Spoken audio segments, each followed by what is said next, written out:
I reach the door to find a slight-statured elf, her leaf-green skin immediately marking her origins from the Mwangi expanse.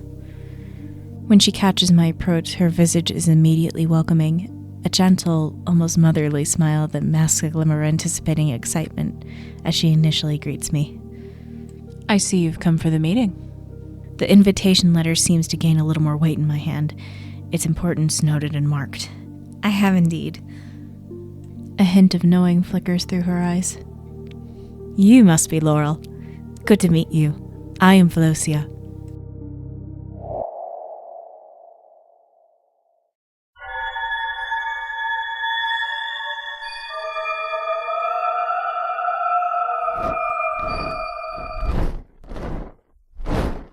Hello everyone and welcome back to PhoenixAshesArt. I'm Marianne and it's time to introduce you to our next character, Felosia Liadon. As you can see, I'm starting off a little differently this time around, as Felosia had a few more design complexities that I had to work out before trying to jump straight into her digital portrait. So while I do that, allow me to tell you a little bit more about her and what elements had to be brought into my version of her design. Felosia, who prefers to be called Philo by the majority of the party, is an elf druid and herbalist. She's our game master's party character, and as such ends up playing more of a secondary healer and aiding role in game dynamics. While I've heard some discourse in tabletop gaming spaces whether it's a good idea to have the game master have a party character, it works for us. Our GM is one of the more seasoned players in our table group, so he's been very good at keeping balance in Philo being an active and helpful character in the adventure without ever being overstated in involvement. Overall, she is well loved. I'm sure if the characters took a vote on who their most trusted person of the group is, it would be Philo. She's a calm, positive, warm presence. She's also the oldest character in the group, given her elf heritage. This is not a hindrance to her at all. Instead, it enhances the wise, guiding, maternal energy she gives off when she's not actively teasing one character or another. There's definitely a mischievous streak in there, which, on top of the mystery of how old she actually is, lends a bit of an enigmatic nature to her. Early on, there were a few jokes about her being in her hundreds, but recent estimations mention 95. At this point, the details are still out. I suppose the rule stands to never ask a lady her age, especially an elven lady who you rely on for help and healing. She's from an area in the Pathfinder universe called the Mwangi Expanse, a deep, lush jungle region. Some of the elves there have developed green skin as something of a natural camouflage, a trait that they further enhance by their gear and outfitting, which fits Felosia to a T. Since when our GM described Philo in the first session, her armor was described as made out of layered dark leaf, which from my understanding is a material specific to the Mwangi Expanse. This design element to her, to his dismay, on Hero Forge, which is the website we use to print our table minis on, didn't have a satisfactory version of what dark leaf armor might look like. So, unlike with Laurel and Backgro, whose minis were more accurate to their designs, Philo had a deviation, and my main references of her mini, which you will see on the screen here, were not one-to-one. Which brings us to what I'm working on in this clip, different possible armor designs. On her table mini, the only armor she has is this polygonal breastplate, partially hidden by her cape, which I liked. I thought it was a good base shape and would remain integral to the original image the group would recognize as Philo, as this image had been sent over into the group chat already.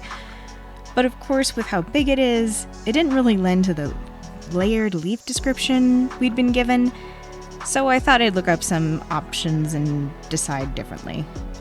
A leafy armor reference search later, and I began mixing and matching elements.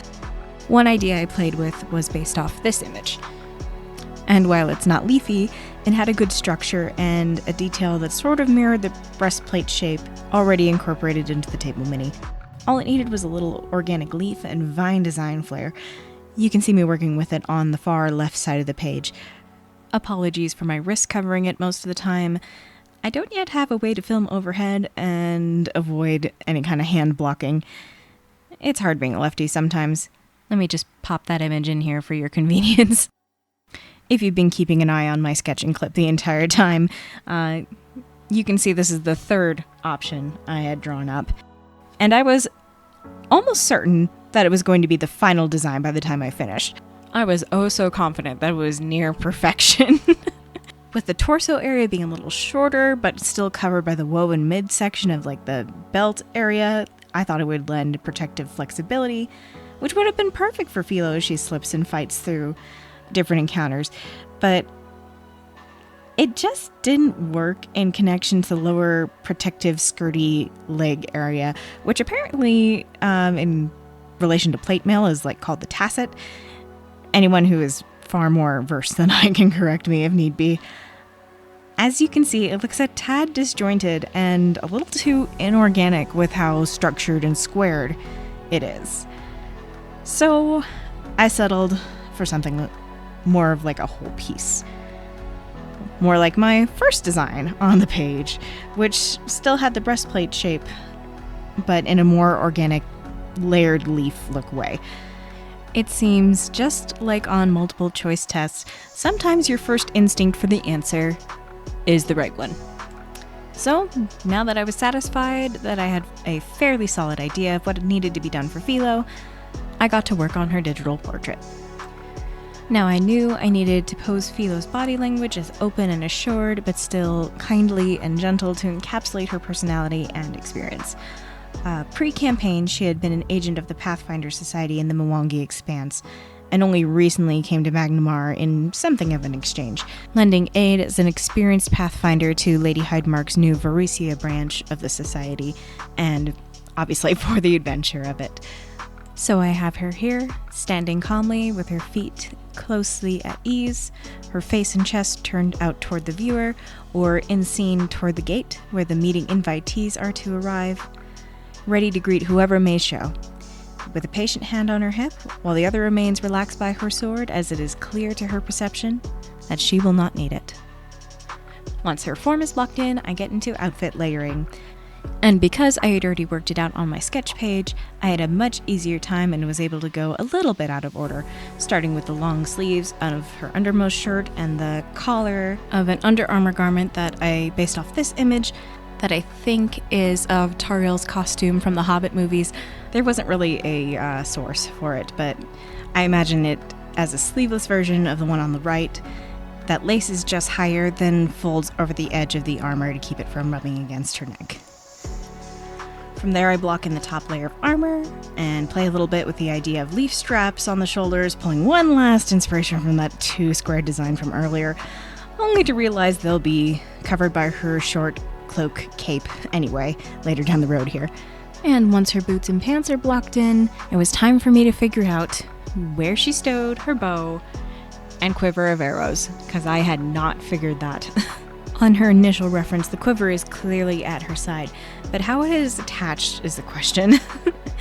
After searching high and low, I found these two clever configurations that informed me how hers should look attached to the weapon belt, and then proceeded to struggle with a bit of object perspective here and making the volume of the bag as believable as possible. Thankfully, I left a little treat for myself after all that: the face and hair. I thoroughly enjoy drawing faces and getting expressions just right. Philo especially was nice because I got to make her look like someone you could talk to and she'd actively listen and care even if you were a complete stranger. At least that is definitely how Laurel sees her. While going from sketch to final line work here, I'd just like to note how much of a keystone video this is, as Felosia is really what kicked off this whole Magnificent Saints portrait series. She's the first one I attempted to draw out back before these videos were even really a possibility in my mind. I'll let you see that in all its unfinished glory here, no matter how much my critical eye screams at me not to. Honestly, I struggled so hard with getting a result that I liked that I had to step back and redefine what I wanted to do with these portraits. And initially I had this grand idea of a group portrait of the party in Hydemark Manor, as if they'd been asked to sit as notable Pathfinders. But while our group may have a name, I'm not sure the party is quite there yet. So that was why Philo was drawn in a sort of bust-style position in the initial drawing. We'll get everybody drawn out, and then we will see where it leads.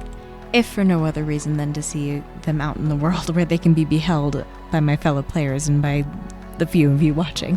And on that sappy note, I guess this is as good a place to mention it as any. If you are enjoying yourself, subscribe. There is plenty more to come, I can promise you that.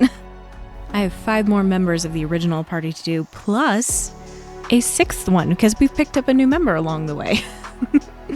Alright, as I get out of my tangent here, I see we've landed on a fun part. The butt end of the arrows and their fletching. Did want to make them seem as if they were bundled in the pocket, but loose enough that Philo could just reach in and pull one out without catching on another. Once I got the shape down, a few copy pastes and a turn this way that made them unique enough from each other that they look like a relatively convincing bundle. So with that and a few final fixes, we are going to accidentally jump into a bit of color. By this point of recording, I was having a lot of stop and go moments and accidentally forgot to unpause. So I am sorry about that. I can't say it'll be the last time because I know how I am. I will not be undoing work just to redo it on camera. That would be silly. For Philo's coloring, I did stick as closely as I could to the original palette from her mini, since it is very earthy and that's exactly what we're going for her. Although it did end up a tad more saturated, I wanted to visually separate the layers of her gear, which I think comes across well, even in the application of the base and flat colors. However, I definitely had to trust the process that the rendering would bring it all together when I added a little more texture here and there later. The biggest challenges in this stage were her hair and skin. Her hair color is an orangey red and really the only complementary color against her mostly green palette. And I know from personal experience how colors opposite each other on the color wheel can be really jarring if one is just slightly off one way or the other. From my previous portrait attempt, I did learn that more orange was not going to cut it. So this time we leaned a bit more into red, and I think it worked out all right. You know, now that I have more time to sit back and stare at her in full, her colors kind of give off a bird of paradise plant look, which I'm fully okay with. Her class has druid after all, and it's probably ultimately a compliment to be compared to a piece of nature. Having that bit of warmth to her hair did come in handy when I started working on her skin. Obviously, green is not a natural tone, unless you happen to be from some fictional universe like Gamora from Guardians of the Galaxy, or Oz's Wicked Witch of the West, aka Elphaba for those of you who are Wicked fans. So to at least attempt to make it look natural, the big trick was to give Philo a bit of blood color. Basically, I took sort of a pinky orange salmon color and put it wherever people have more natural redness, blush, or blood flow. So naturally at her lips, her cheeks, across her nose, and a little bit here and there on her hands, particularly on her knuckles and towards the tips of her fingers. Thankfully, it turned out just subtle enough to bring life into her without sacrificing the immediate recognition of her greenness, as it is one of the things that makes her a unique character, especially in our lineup. We are now in the final stages of rendering. Basically, all there's left to do is go through and be really deliberate about light and shadow and give a slight illusion of texture. I'm mostly just hopping around from one section to another, pulling back, and then touching up on areas I see don't stand well on their own. One possibly brilliant thought I had was the idea of adding just a touch of brighter yellow along the armor leaf veining. I thought it would give a little more credence to the idea of it really being made of leaves. The upper section in particular I think is really solid, especially in the brighter breastplate shape. Wow, what a tongue twister. The light green area on the armor. The way the leaf designs sit in it sort of makes it look like everything was pressed together to make a hard protective flat sheet, which contrasts to the leg protection below, which is a little more loosely layered. One of my favorite parts, though, was turning that hard edge of the breastplate into more of a braided vine. It's honestly one of the only few fancy elements Philo has on her here, besides maybe her sword hilt and cloak clasp. Given these portraits are more of a snapshot of the characters near the beginning of the campaign, it makes sense that there aren't too many flashy baubles. We are now far more outfitted with treasures and loot that we've procured along the way. One of Philo's items that I'm not sure if she had at the beginning of the campaign or picked up later are her boots of elven kind. But knowing my GM, he probably made sure she had spent the gold to have them at the beginning. Which is why I gave their look a little more thought, adding some leafy heel flare and making sure the leather color was just a little bit different from the weapon belt. Alright, all I have left for you here is me futzing around with some highlights and getting Felosia's hair done. So I will leave you to the music until we get to the reveal.